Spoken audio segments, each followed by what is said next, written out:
우리가 방금 읽은 에베소서는 옥중서신입니다. 그러니까 바울이 감옥에서 쓴 편지라는 말이죠. 에베소 교회는 사도 바울이 거기서 2년 3개월 정도 복음을 전하고 거기에 교회를 세웠던 그런 교회입니다. 그러니까 바울의 선교 여행 중에서 바울은 여러 교회들을 세우고 또 옮기고 이런 일들을 했는데 계속 이게 여행을 다닌 것이죠. 근데 2년 3개월이면 굉장히 긴 시간입니다. 바울에게는 오랜 기간 공을 들이고 거기서 사역을 하면서 이 성도들을 세우고 격려했던 그런 교회가, 애정을 갖고 있는 교회가 에베소 교회입니다. 그래서 에베소서를 보면 아주 심오하고 깊이 있는 교회론이 여기에 나오고 있습니다. 에베소서 전체를 좀 리뷰를 해보면 에베소서는 6장까지 되어 있는데 1장부터 3장까지 딱 절반은 신학 내지는 교리 부분을 언급을 하고 있고요. 그 다음에 4장부터 보면 그것에 대한 적용 또 실천편이 4장부터 6장까지 나와 있습니다. 그래서 1장부터 3장까지를 가만히 보면 처음에 어떻게 시작하면 성부, 성자, 성령 삼위 하나님을 찬양하는 노래로 시작합니다. 그리고 나서 바울의 이 성도들을 위한 기도, 아까 우리 형제님 기도하셨던 것처럼 대표적으로 이렇게 했던 그 기도문이 나오고, 그 다음에 바울이 전하고자 하는 여러 가지 메시지들이 등장을 합니다. 그러고 나서 3장 끝부분에 가보면 3장 14절부터 한번 보시면 거기 전부 다 기도 내용이라는 걸 볼 수 있죠. 또 마무리 기도가 나오고 맨 끝에 20절, 21절에 가보면 거의 축도에 해당하는 그런 내용이 나옵니다. 마치 뭐와 같아요? 예배 순서와 같죠. 에베소서 1장부터 3장까지는 예배 순서, 예배 모범이 쭉 나와 있는 것과 같습니다. 그리고 나서 4장으로 넘어가게 되면서 비로소 나오는 것이 교회와 관련된 교회론이 나옵니다. 3절에 보시면 평안에 매는 줄로 성령이 하나 되게 하신 것을 힘써 지키라 이렇게 말씀하고 있습니다. 성령님께서 하나 되도록 하신 것, 그것을 힘써 지켜야 된다 이렇게 말하고 있어요. 오늘 설립 6개월을 맞는 우리 빗소금 광역교회를 비롯한 모든 교회 공동체의 성경적인 근거, 성경적인 배경이 되는 것이 바로 이 부분입니다. 그래서 오늘 우리에게 꼭 필요한 풍성한 삶을 위해서 하나님께서 우리에게 주신 선물 2가지가 있는데 오늘 우리가 살펴보려고 하는 부분인데요. 하나님께서 우리에게 풍성한 삶을 허락하시면서 주신 2가지 선물이 무엇이냐? 그것은 바로 성령님과 공동체라고 하는 것입니다. 그래서 우리가 부르심을 받은 일에 합당하게 행하는 것이 무엇이냐라고 하면 오늘 이 말씀이 강조하고 있는 대로 하나됨을 힘써 지키는 것입니다. 우리가 부름을 받는다, 우리가 소명 이렇게 얘기하는데 우리를 부르실 때 우리의 부르심은 어디서부터 오느냐, 무엇을 위한 부르심이냐? 그것은 바로 공동체를 위한 부르심이다라는 것을 알 수 있습니다. 하나님 나에게 비전을 주십시오. 나에게 꿈을 주십시오. 앞으로 저 뭐 하면서 살아야 됩니까? 라는 얘기를 할 때 항상 무엇이 거기에 염두에 있어야 되냐면, 무엇이 깔려 있어야 되냐면 공동체가 함께 가야 되는 것입니다. 독불장군 없어요. 그래서 선교지 가는 선교사님들도 혼자 선교하는 거 아니에요. 파송교회가 필요한 거예요. 그래서 협력하고 함께 기도하고 함께 지원하고 마음을 같이 하는 이 교회가 있어야 이들이 나가서 선교할 수 있는 것이지 혼자 가가지고 선교하는 사람 없습니다. 그러니까 우리가 어떤 사명을 얘기하고 우리의 인생의 꿈들을 이야기할 때는 이 공동체와 함께 가는 것이다라는 것을 우리가 꼭 기억해야 합니다. 이것에 대한 근거로 4절에 보시면 한 몸에 대해서 얘기하고요, 한 성령에 대해서 얘기하고 5절에 가보시면 한 주님, 한 믿음, 한 세례 이렇게 얘기합니다. 다 하나로 연결되어 있습니다. 이것이 결국 어디에 가서 이렇게 마무리가 되냐면 4절 하반절에 너희가 부르심의 한 소망 안에서 부르심을 받았느니라 이렇게 말하고 있습니다. 부르심의 한 소망, 우리는 다 하나님께서 한 부르심으로 우리를 이 자리에 불러 모으셨다라는 것입니다. 자, 부르심의 한 소망 안에서 부르심을 받았느니라. 본문을 그냥 얼핏 읽으면 좀 헷갈리는 본문입니다. 그래서 한 번 읽으면 좀 이해가 되는 것 같아요. 그런데 두 번째 읽으면 이거 뭐지? 이렇게 하게 되고 세 번째 읽으면 완전 혼돈 가운데 빠지게 되는 본문이 바로 에베소서 4장 말씀입니다. 그래서 제가 나중에 한번 에베소서 강해 설교를 할 기회가 있을 텐데 그때 좀 이 내용을 깊이 있게 다뤄보도록 하고, 오늘 읽었던 4장 1절부터 16절까지의 말씀을 한마디로 한다 그러면 그것이 무엇이냐? 자, 지금 우리가 어떤 맥락에서 이 말씀을 지금 보고 있냐면, 하나님이 예수 그리스도를 통해서 우리에게 주시겠다고 하신 그 풍성한 삶에 대해서 우리가 말씀을 드리고 있거든요. 우리가 이 풍성함을 누리려면 어떻게 되느냐, 이 얘기를 하고 있는 것입니다. 예수님께서 뭐라고 말씀하시냐면, 내가 온 것은 양으로 생명을 얻게 하고 더 풍성히 얻게 하려는 것이다. 우리에게 생명을 주시겠다 말씀하셨고, 그 생명이 더 풍성히 누려지도록 하겠다라고 예수님께서 말씀하셨어요.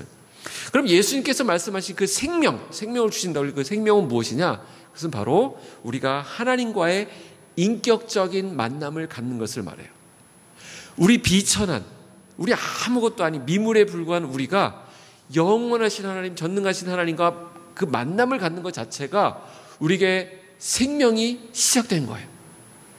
우리가 원래 어떤 존재였습니까? 하나님과 원수되었던, 진노 가운데 있던, 멸망 가운데 빠질 수밖에 없었던 그런 인간이었는데, 그런 인간이 그 하나님과 소통할 수 있다니, 그 하나님과 만날 수 있다니, 이것이 바로 우리가 살아있는 거예요. 그리고 우리가 하나님 안에 있으면 우리가 살아있는 것이고, 반대로 우리가 하나님 밖에 있으면, 하나님을 떠나 있으면 우리는 죽은 것입니다. 바로 우리가 하나님 안에 있는 데서부터, 하나님 안에서 우리의 풍성함이 시작되는 것입니다. 우리의 진짜 인생은 어디서부터 시작되느냐? 대학 가서, 직장 생활에서, 결혼해서? 아니에요. 우리는 하나님 안에서 예수 그리스도를 만난 그 순간부터 우리의 진짜 인생이 시작되는 것입니다. 아브라함이 오랜 시간을 앞에 살았지만 아브라함의 진짜 역사는 언제부터 시작되느냐? 하나님이 아브라함을 본토 친척 아비 집에서 불러내셔서, 이제 내가 너로 큰 민족을 이루어 너에게 복을 주겠다 하신 그 시점부터 아브라함의 진짜 인생이 시작되는 것을 볼 수 있습니다. 우리도 하나님을 만난 그 순간, 하나님 안에 들어온 그 순간부터 우리의 진짜 인생이 시작되는 거예요. 이제 이 풍성한 삶이 무엇인지 알아보기 시작하면 우리가 그 의미를 알게 될 것입니다. 자, 우리가 하나님과의 관계에서 인격적인 만남, 또 하나님 안에서 우리가 신앙이 성숙한다고 하는 것을 경험하는 것이 어떻게 해서 가능하게 되었는가라는 것입니다. 우리가 하나님의 형상으로 지음받았기 때문에 이것이 가능합니다. 이렇게 우리가 하나님과 인격적인 사랑과 인격적인 만남을 주고받을 때 우리에게 어떤 일들이 축복으로 주어지느냐, 세 가지인데, 첫째, 우리 인간이 자신의 삶의 의미와 목적을 발견하게 됩니다. 우리가 하나님을 만날 때 우리 인생의 의미와 목적을 그 안에서 발견하게 된다는 것입니다. 두 번째로는 우리가 얼마나 가치 있는 존재인지, 또 우리의 연약함은 어떤 것인지, 그것이 어떻게 해결될 수 있는지를 그 안에서 발견하게 됩니다. 마지막 세 번째로 예수님께서 약속하신 그 풍성한 삶이 우리 안에 비로소 누려지게 되는 것입니다. 자, 우리가 이 풍성한 삶에 대해서 계속 나누고 있는데, 우리가 어떻게 이 풍성한 삶을 나누게 되었다고 말씀을 드렸나요? 풍성한 삶은 우리가 원한다고 해서, 내가 막 추구한다고 해서 얻어지는 것이 아니라, 이 풍성한 삶을 우리에게 허락하신 그분께서 우리에게 먼저 허락하실 때, 그분이 먼저 시작하셨기 때문에 우리 안에 비로소 풍성한 삶이 가능하게 되었습니다. 하나님이 먼저 자신을 알려주시는 것부터 시작하신 거예요. 이걸 계시라고 하는데, 하나님이 자신을 알려주시지 않으셨다면, 계시하지 않으셨다면 우리는 하나님이라는 존재에 대해서 아예 알 수도 없었고 만날 수도 없었을 것입니다. 그래서 하나님이 자신을 계시하신 것부터가 은혜죠, 은혜. 하나님을 우리가 알게 되었습니다. 자연 만물을 통해서도 하나님을 알 수 있고, 우리 마음속에서도 하나님을 알 수 있는, 하나님에 대한 열망이 생기고, 또 성경 말씀을 통해서 하나님에 대해서 알게 되었습니다. 그리고 그 하나님을 알게 되면서 또 뭐에 대해서 알게 됐냐면, 내가 누구냐, 내가 어떤 존재냐, 내 인생의 의미는 무엇이냐, 나에 대해서도 알게 되었습니다. 그리고 그 하나님에 대해서, 나에 대해서 알게 되면서 하나님이 나에게 원하시는 것이 무엇인지, 나에게 정말로 필요한 것이 무엇인지도 알게 되었습니다. 이 말씀을 통해서 우리의 눈이 열리게 된 것입니다. 그래서 그 내용을 기록한 것이 바로 이 성경이고, 이 성경 말씀은 하나님이 어떤 분이신지, 내가 누구인지, 나에게 하나님이 원하시는 하나님의 뜻은 무엇인지를 알려주는 책이 바로 성경입니다. 그러니까 우리 인생의 사용 설명서다 이렇게 보시면 좋겠어요. 우리가 여러분들 뭐 핸드폰, 스마트폰 사용하시는데 스마트폰을 사용 설명서 안 보고 그냥 막 쓰면 스마트폰을 가지고 누구 이렇게 한 대 때리는, 조는 애들 한 대씩 때리는 데 쓸 수도 있겠고 베고 잘 수도 있겠는데 그러면 잘 누리는 게 아니죠. 스마트폰에 사용 설명서가 있습니다. 그걸 딱 보면 인터넷도 할 수 있고요. 그걸로 메시지도 보낼 수 있고 전화도 할 수 있고 여러 가지, 뭐 그걸로 사진도 찍을 수 있고 다 할 수 있습니다. 사용 설명서를 제대로 알면 스마트폰을 잘 누릴 수 있는 것처럼 우리 인생의 사용 설명서인 성경을 우리가 잘 알게 되면 우리 인생을 풍성하게 누릴 수 있는 방법들이 이 안에 담겨져 있다는 것을 보게 됩니다.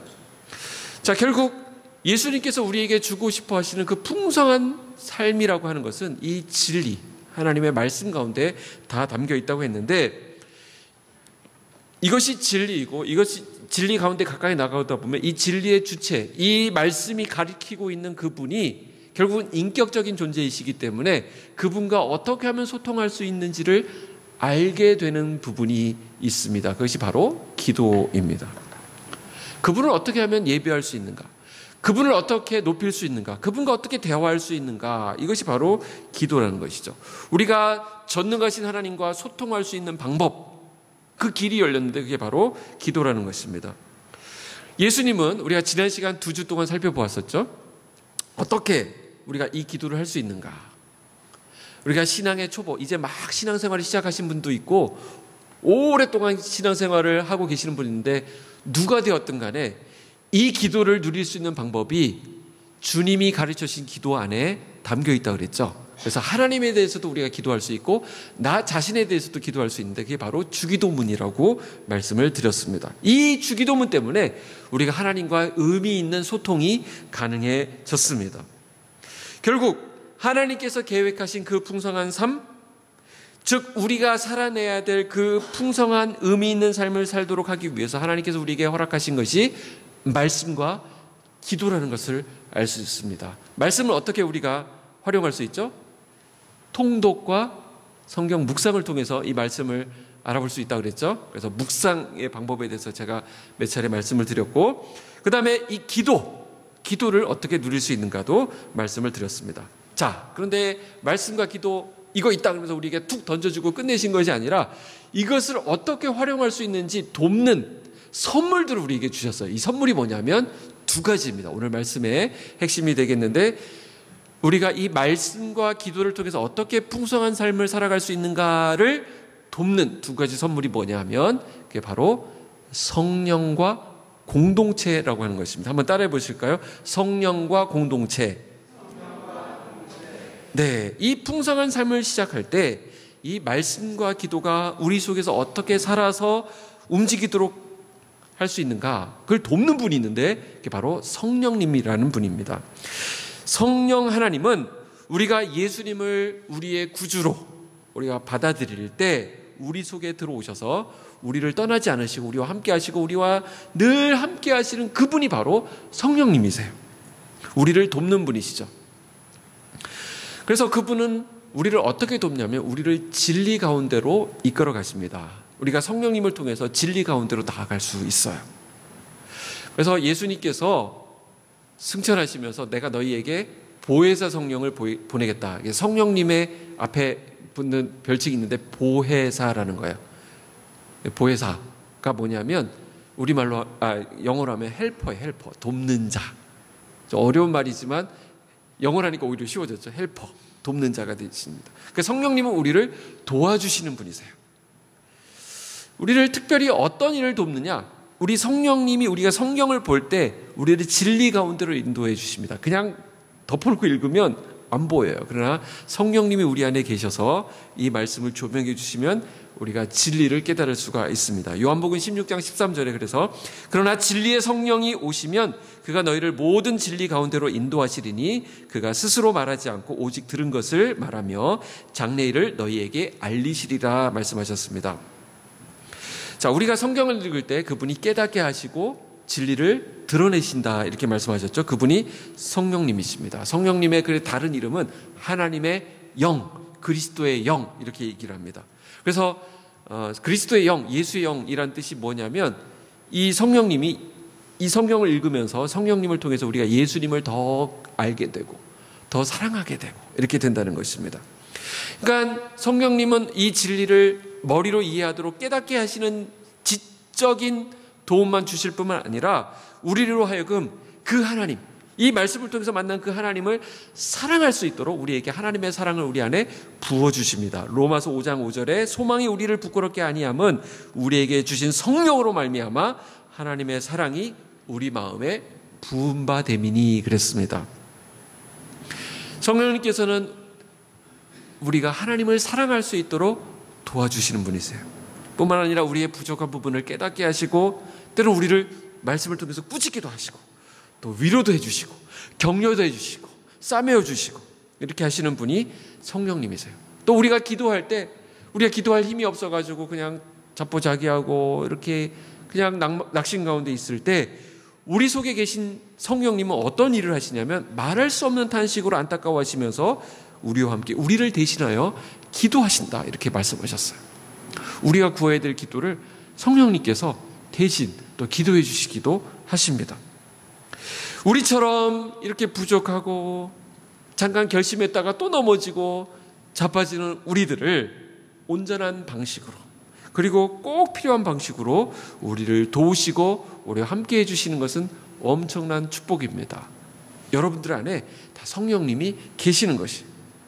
결국 우리가 어떻게 해서 이 풍성한 삶을 누리게 되었느냐? 하나님이 우리가 풍성한 삶을 누리기를 원하시기 때문에 우리가 그 풍성한 삶을 누릴 수 있게 되었습니다. 자, 내가 원한다고 누려지는 게 아니라 그랬죠. 하나님께서 이 풍성한 삶을 애초부터 계획하셨어요. 그리고 그 구체적인 방법을 마련하셨어요. 그리고 그것을 계속 실제로 누릴 수 있도록 돕고 계시고 또 인도하고 계신다는 것입니다. 풍성한 삶이라는 게 이렇게 있다. 그리고 그림의 떡처럼 우리가 절대로 누리지 못하도록 하신 것이 아니라 성령님을 통해서 실제로 그것을 꺼내 먹을 수 있도록 해주신 분이 바로 우리 하나님이십니다. 결국 우리가 누리는 이 풍성한 삶은 그분의 열정, 그분이 가지고 계시는 그분의 계획에 의해서 그분의 선한 뜻에 의해서 우리가 그 풍성한 삶은 풍성히 우리가 누리게 되는 것입니다. 그런데 성령님이 계셔서 우리가 이 풍성한 삶을 누리게 되는데 여기에 더해서 한 가지 오늘 말씀의 마지막 결론이 되겠는데 하나님은 여기에 중요한 부분 하나를 더 주셨다 그래서 성령 말고 아까 뭐라 그랬죠? 공동체를 주셨다고 말씀하셨습니다. 공동체. 우리에게는 이 공동체가 있습니다. 자, 우리 가족들이 모여있는 데는 이 핏줄의 연합이라고 할 수 있죠. 끈끈합니다. 이 형제들 보면 이 같은 핏줄이라는 게 느껴질 때 막 뜨거움이 생기고 막 연합이 됩니다. 또 동호회가 있죠. 동호회. 취미와 관심사가 같은 사람들이 모이면 같은 막 운동 좋아하는 사람 모이면 얼마나 좋습니까? 산 좋아하는 사람들끼리 모이면 또 그 안에 친밀함이 있습니다. 근데 하나님께서도 우리에게 주시는 공동체가 있다 그래요. 공동체. 한번 생각해 보세요. 세상에도 많은 모임들이 있고 가족도 있고 여러 가지 그룹들이 있는데 그 단체들, 그 그룹들, 그 동호회와 다르게 하나님께서 만들어주신 이 교회 공동체는 또 어떤 특징이 있는가? 어떤 차별점이 있는가? 왜 하나님은 굳이 또 우리에게 공동체 하나를 더 허락하셨는가라는 것을 생각해 볼 필요가 있습니다. 왜 우리는 이 공동체로 모여야만 하는가라는 것입니다. 자, 이 공동체의 특징은 성부, 성자, 성령 하나님 이 삼위 하나님이 그 안에서 친밀한 교제와 하나됨이 있는데 그 하나됨 안으로 그 교제 안으로 우리를 초청하셨다는 거예요. 우리는 그 하나님의 그 친밀한 교제 안에 초청받은 사람들의 모임이 되는 것입니다. 여러분들이 한번 4장 2절 3절을 그런 의미에서 한번 읽어주실래요? 2절 3절 같이 읽습니다. 시작.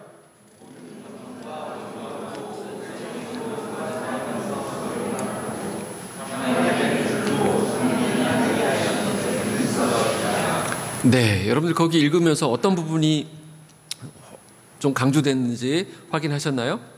자, 우리가 그냥 교회를 다니면 저절로 모든 게 자연스럽게 그냥 될 것 같지만 여기 뭐라고 얘기하고 있냐면 4장 3절에 평안에 매는 줄로 성령이 하나 되게 하시는 것을 지키라는데 어떻게 지키라고 말씀하고 있죠? 힘써 지키라고 말씀하고 있습니다. 그러니까 이거는 가만히 있으면 되는 게 아니고 힘써 지켜야 된다고 말씀하는 거예요. 그래서 이제 제가 큰 교회 이렇게 디스하거나 그걸 뭐라 그러는 게 아닙니다. 근데 거기 있는 분들을 보면 좋을 것 같기도 해요. 가보면 성가대도 참 화음을 잘해서 화려하게 하지, 오케스트라도 이렇게 있지, 그 다음에 목사님들이 다 챙겨주지, 안내 쫙 해주지, 내가 굳이 밥 안 해도 그냥 밥만 먹고 와도 되지, 그냥 예배 딱 드리고 빠져나오면 되니까 그러면 좋을 것 같지만 그거는 진정한 공동체를 누리고 있는, 공동체 안에 있는 모습이 아닙니다. 여기 보니까 힘써 지키라고 그러잖아요. 힘써 지키라고. 자, 하나님께서는 우리에게 이 공동체, 그래서 여러분들이 와가지고 그냥 11시 예배 와서 이따가 자리 채워주고 가니까 목사님이 좀 흐뭇해 하겠지, 이렇게 가시면 돼요. 저보고 모이는 거 아니잖아요. 힘써 공동체를 지킨다는 것이 무엇인지를 여러분들이 이제는 고민할 시점이 되었습니다. 이제 6개월이 되었기 때문에 우리 교회가 세워진 지 이제 고민할 때가 된 거예요. 지금까지는 그냥 아무 생각, 저도 생각이 없었어요. 그냥 그런가 보다 했는데 이제 6개월 되니까 정신이 번쩍 들고 이제 우리가 이 공동체를 어떻게 힘써 지키는가라는 부분을 생각해야 됩니다. 근데 오늘 등록하신 분이 있는데 생각하셔야 되죠. 6개월 지났기 때문에 그럴 때가 아니에요, 지금. 자, 하나님은 처음부터 공동체를 꿈꾸셨어요. 자, 처음에 아까 말씀드렸듯이 성부, 성자, 성령 하나님이 그냥 하나님 내가 알아서 하겠다 하면서 독불장군으로 하신 것이 아니라 이 삼위 하나님이 함께 모이셔가지고 완벽한 하나를 이루시면서 그분 안에서 긴밀한 나눔이, 사귐이 있었다는 것입니다. 그러면서도 하나님은 어떤 걸 꿈꾸셨냐면 그들 안에, 그 하나님 안에서 완벽한 하나됨이 있듯이 하나님의 자녀된 예수 그리스도를 통해서 구원받은 하나님의 백성들 가운데서도 이 완벽한 하나됨이 있기를 원하셨던 거예요. 비록 인간의 죄로 인해서 이 공동체의 모습이 깨어지긴 했지만 이 죄 문제를 하나님께서 해결해 주셨죠. 예수 그리스도를 통해서. 그래서 이 죄 문제가 해결된 공동체, 하나님은 새로운 공동체를 꿈꾸시고 또 만드시기 원하셨다는 것입니다. 그것이 바로 교회입니다. 그래서 이 공동체를 가리켜서 부르는 세 가지 좀 독특한 표현들이 있는데, 하나님을 아버지라 부르는 사람들이 모이기 때문에 이것을 하나님의 가족이다 이렇게 얘기합니다. 하나님의 가족이다. 또 이 교회를 보니까 그리스도께 순종하며 서로 연결된 유기체, 즉 그리스도의 몸이다 이렇게 우리가 부릅니다. 그리스도의 몸. 그래서 성경에 보면 우리가 그리스도의 몸으로서 각 지체가 된다 그러거든요. 지체가. 처음에 다시 기억하세요. 하나님의 뭐라고요? 가족. 두 번째는 그리스도의 몸. 마지막 세 번째로는 공동체에 속한 이들이 참된 예배로 함께하면 예배 공동체이기 때문에 이것은 성령의 전이다 이렇게 얘기합니다. 다시 한번 해볼까요? 처음에 뭐라고요? 하나님의 가족. 두 번째는 그리스도의 몸. 그 다음에 성령의 전. 자, 이 세 가지 개념은 전부 다 공동체의 개념을 이야기하는 부분입니다. 그래서 우리 그리스도인들은 예수님을 주로 고백하게 될 때 예수님을 믿는 그 순간부터 자동적으로 이 공동체 안으로 들어오게 되는 것입니다. 그래서 우리가 거듭남의 신비에 대해서 제가 이야기하면서 이 거듭남 백성들에게 나타나는 중요한 표시가 있는데 그것은 바로 우리가 믿음의 공동체, 영적인 공동체에 소속되게 된다라고 말씀을 드렸습니다. 그래서 하나님은 이 그리스도인들이 이 공동체 안에서 함께 살아가도록 이렇게 디자인하셨어요. 그래서 우리가 이 공동체 안에 속하면서 계속 살아가면서 가장 먼저 배워야 할 것이 무엇이냐면 이 풍성한 삶을 누리는 부분입니다. 어떻게 하나님을 알아가고 어떻게 하나님을 사랑할 것인가에 대해서 이것이 바로 우리 풍성한 삶에 대한 핵심이 되겠는데 그것을 이 공동체를 통해서 배우게 된다는 것입니다. 자, 이제 그 부분을 나누려고 합니다. 자, 건강한 공동체. 우리가 정말 하나님의 가족으로서 그리스도의 몸으로 성령의 전으로서 어떻게 그 공동체를 누릴 수 있냐, 이 풍성한 삶을 누릴 수 있느냐라고 얘기할 때 건강한 공동체에서는 매 주일마다 하나님의 말씀이 선포됩니다. 근데 이 하나님 말씀이 선포되는 것이 공동체의 굉장히 중요한 부분인데, 이것은 성경에서 가르치는 바에 우리가 충실한 하나님의 말씀이 선포되는 것이 중요합니다. 그래서 이 교회 안에는 하나님 말씀을 잘 연구하고 잘 묵상해서 여러분 이 공동체에 꼭 필요한, 오늘 현대 여러분들의 삶에 적용에 필요한 말씀을 잘 이렇게 준비해서 선포하는 목회자가 있는 거예요. 간혹 가다 보면 이렇게 교회 형태로 안 모이고 그냥 이렇게 자기들끼리 모이면서 돌아가면서 설교하고 이렇게 하는 부분들도 있는데, 틀리다 이거보다도 바람직하진 않습니다.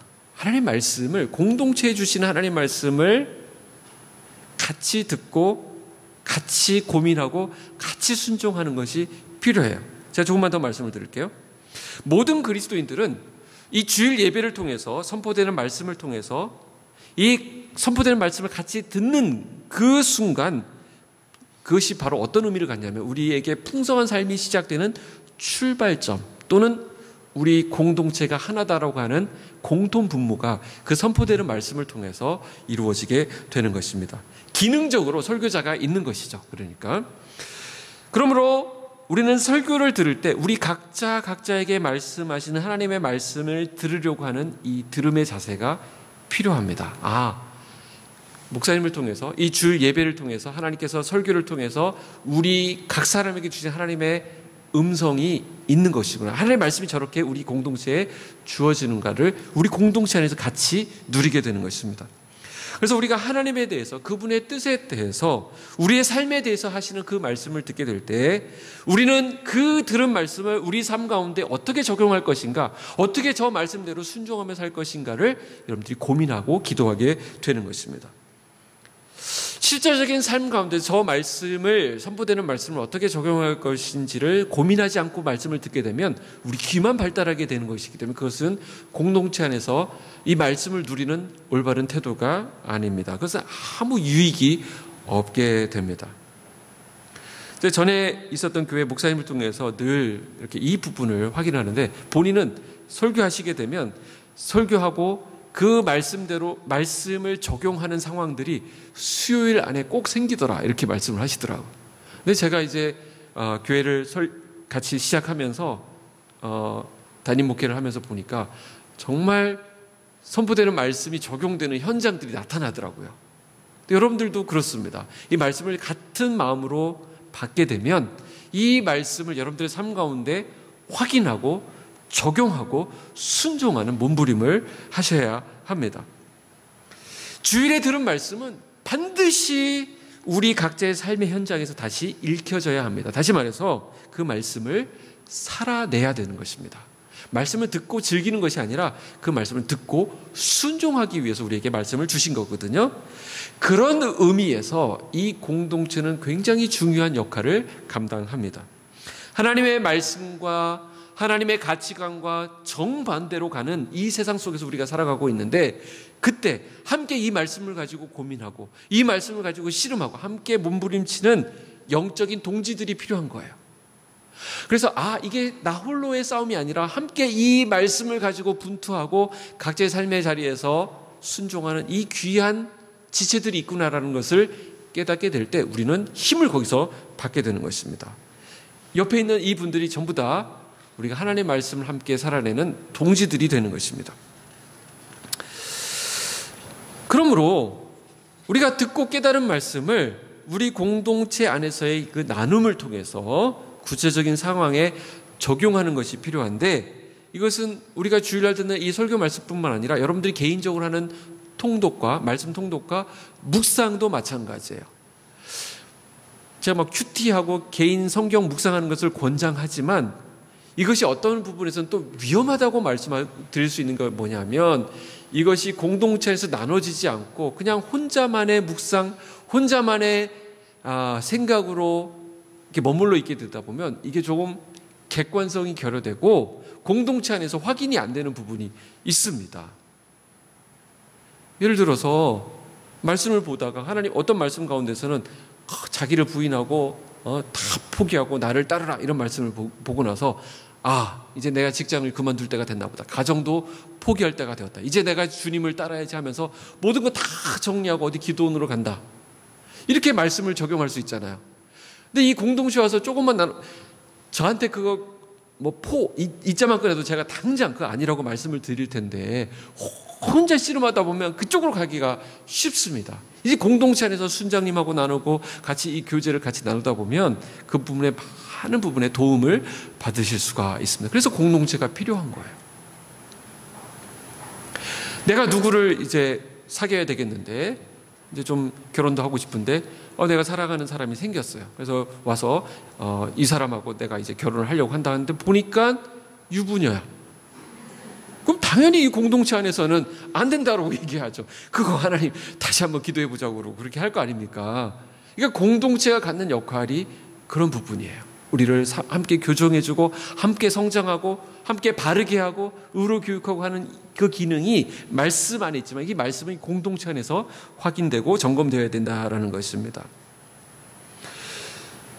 우리가 이런 태도를 갖는 것이 중요한데 이 말씀을 나눈다고 할 때 또 우리가 주의해야 될 것은 우리가 누구와 함께 말씀을 나누는 그룹이 있는 것은 중요하지만 그 안에 가서 자꾸 가르치려고 하는 사람들이 있어요. 자기가 말씀을 받은 것을 가지고 자꾸 누구를 가르치려고 하면 저 사람들이 다른 분들이 싫어해요. 그 말씀을 나눈다고 할 때는 함께 소통하고 함께 나누고 섬기는 자세가 필요합니다. 서로 격려하고 사랑과 선행을 같이 격려하고 말씀으로 위로하고 권면하는 이런 역할을 하는 것입니다. 이 말씀이 그렇다고 한다면 기도는 더 그렇죠. 기도도 공동체 안에서 나누어져야 됩니다. 공동체 안에서 기도가 풍성해질 수 있습니다. 많은 분들이 얘기합니다. 이 기도야말로 너무 개인적인 거 아닙니까? 이건 하나님과의 관계에서 풀어야지. 이걸 사람들과 나눌 때 이건 너무 좀 기도 제목이 막 이렇게 무분별하게 퍼지고 기도 부탁한다고 했는데 그걸 가지고 그 사람이 그걸 가십거리로 사용될 수 있습니다. 그러는데 이거는 기도를 잘못 누리고 있는 것이죠. 정말 진솔한 그래서 마음을 나눌 수 있는 말씀 안에서 함께 할 수 있는 동지가 있으면 기도 제목을 나눌 수 있는 것이죠. 그래서 그 안에서 힘을 받는 것입니다. 기도도 마찬가지예요. 기도는 제가 첫 시간에 말씀을 드렸지만 기도는 많은 종교에서 다 합니다. 물 떠놓고 하고 어디 빙빙 돌면서 기도하고 다 기도라는 형태가 있어요. 또 수많은 그리스도인들이 또 나름 기도를 한다고 하는데 그 기도의 내용을 들여다보면 너무나도 인간적이고 인간의 욕심과 욕망이 정제되지 않은 채 그대로 그것이 기도라는 형식으로 표현되기 때문에 이 공동체 안에서 기도 제목을 나누고 함께 기도하면서 그 부분도 교정될 수 있습니다. 무엇이 정말 하나님이 원하시는 것일까를 알 수 있다는 것이죠. 나 이걸 위해서 기도해 주십시오. 이렇게 얘기를 할 때, 이걸 이렇게 들어보면, 그걸 기도를 같이 하면서, 내가 그걸 놓고 같이 기도해 봤는데, 하나님께서 또 이렇게 또 방법을 주시는 것 같다. 이렇게 같이 하면서 우리가 이 부분에 함께 기도의 풍성함을 가져갈 수 있는 것입니다. 결국, 제가 여러분에게 마지막으로 제안 드리는 것은 하나님을 누리는 자들과 함께 거하라라는 것입니다. 이게 바로 공동체의 매력이에요. 매력. 그리고 와서 예배만 드리고 가는 것은 이제는 우리에게 조금 바꿔야 될 때가 왔습니다. 교회 안에 오면 함께 지난 한 주간 하나님께서 나에게 말씀하신 것을 나눌 수 있는 기도의 짝, 말씀을 나눌 수 있는 짝이 필요합니다. 그래서 이 안에서 친구들을 좀 만드시는 게 중요해요. 와서 같이 하나님 이야기를 할 수 있고 말씀 이야기를 할 수 있는 짝이 필요합니다. 이번 주에 무슨 영화를 봤는데 이번 주에 어디 갔더니 어디가 싸더라 어디가 맛집이더라 이런 얘기 말고 그런 얘기도 잠깐은 필요하겠지만 궁극적으로 하나님 말씀을 나눌 수 있는 짝이 필요합니다. 그런 짝을 만드셔야 되는데 드립다 만날 수는 없으니까 같이 좀 밥도 드시고 같이 좀 커피도 같이 하시면서 이런저런 얘기하면서 오늘 이거 위해서 같이 좀 기도해 주세요 하면서 하고 갈 수 있다면 좋은 친구를 이 안에서 둔 것입니다. 같이 기도 제목을 나누는 건 너무나도 중요합니다. 자, 우리가 이제 비소금 감교회가 6개월 되면서 우리 안에 또 한 가지 제안을 한다고 한다면 이 부분을 어떻게 만들 수 있느냐? 우리가 함께 봉사하다 보면 좋은 친구들을 만나게 됩니다. 우리 안에 보면 이제는 봉사할 것들, 여러분들이 좀 섬겨야 될 부분들이 보일걸요. 미리 좀 오시면 요 앞에 좀 의자 정리하는 것도 좀 있고, 주보 접는 것도 좀 있고, 이런 거 같이 하다 보면 옆에 친구들이 굉장히 가까이 다가오는 것을 봅니다. 오늘 섬김조, 나눔조를 이제 편성을 했는데 같이 식사 준비하고, 제가 예전에 청년 공동체 있을 때, 제가 평신도로 있을 때 예배 마치고 설거지를 우리 남자들이 했어요. 설거지를 하다 보니까 이게 굉장히 친목이 되더라고요. 예. 우리 같이 뭐 찬양팀에 들어오셔도 좋고, 같이 뭐 성가대를 조직하셔도 좋고, 헌금송을 막 같이 때로 이뤄서 이렇게 하셔도 좋고, 이렇게 하시다 보면 하나씩 믿음의 공동체가 생기게 되는 것, 친구가 생기는 것입니다. 봉사 좋습니다. 봉사도. 그러니까 막 억지로 막 안 되는 거 하시지 마시고, 같이 할 수 있는 것들을 같이 할 수 있는 그런 짝들을 찾아보시는 게 좋겠습니다. 우리 안에 하나님 주시는 이 풍성함이, 이 성령님께서 우리를 도우시고 또 이 공동체를 우리에게 빛소금 광역교회라는 공동체를 주셨기 때문에 이 안에서 하나님 주시는 풍성함을 함께 누릴 수 있기를 주님의 이름으로 축복합니다. 그리고 빛소금 광역교회 6개월 축하드립니다. 우리 모두가 감사할 일이죠. 하나님께 감사드립니다. 기도하겠습니다.